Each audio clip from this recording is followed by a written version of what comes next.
कहाँ भेटाई।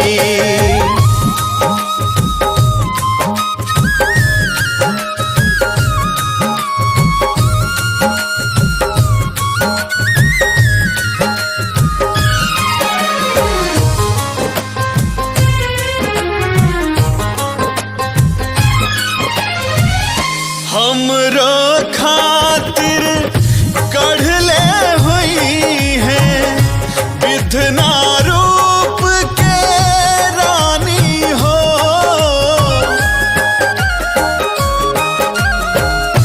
दुनिया में सबसे अलगे होखी अपन प्रेम कहानी हो।